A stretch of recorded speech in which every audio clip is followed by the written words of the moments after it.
In the previous video, we looked at how you enter information and how you move these rows and columns and add additional fields. Now what we're going to do is we're going to come up to the Design tab up here in the ribbon. The Design tab allows you to apply formatting to this particular table, and that really makes a big difference as to how a user can see and interpret the information. The first thing to say is that at the moment there are borders around this.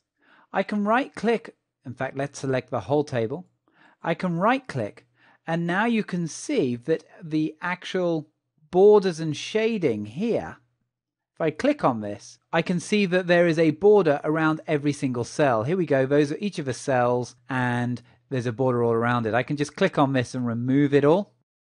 I can of course perhaps just have it on one place. I can remove it again, or I can use any of these particular boxes here just to do some quick formatting. There we go. Let's just put it to none and click OK. You will see now that we've just got this dotted line. What that basically means is for the editor of this document to be able to see that there is a table there, but if you print it out, you wouldn't see it. And if I select the table again and come into the layout up here, I can switch off the grid lines and switch them on again by doing exactly the same thing. So let's go back to the Design tab and let's just ensure that all the formatting was there previously. Here we go. And so I can hover over any of these designs to see the live preview. Now my preference is normally one of the first few styles. It makes it very readable, and the way Word actually does these styles is by having alternate rows. It allows the user to very easily follow the data across each row. But of course I can choose any of these styles here. And because I've got a header row, this one might be more applicable. If I had a header row and also a header column, this could be more applicable. I can also, once I've applied a formatting, come up here and change the style options. So I could perhaps move the header row and remove the column. Let's just bring back the header row.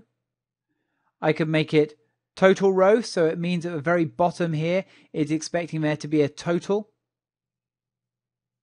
I can have banded columns or unbanded columns. Unbanded rows. So the banded rows is when you actually see them, this row has a shading, this row doesn't. So I could just apply it just to the columns. And then this has shading, this doesn't, this has shading. There's a lot of beautiful designs here, and remember all of these colors are again related to the particular document and the document's theme that we can find here in page layout and the colors here. For example, if any of the colors are changing, remember this is where you'll actually see the effects on what the designs of the tables are provided by Word. And that of course was in some earlier videos. So there we go, very easy to apply a design to your table and ensure that it looks very pleasing to the user. So for this particular example, I should get rid of a total row because it's the same information throughout. And there we go, yeah, I like that. As usual, give it a go.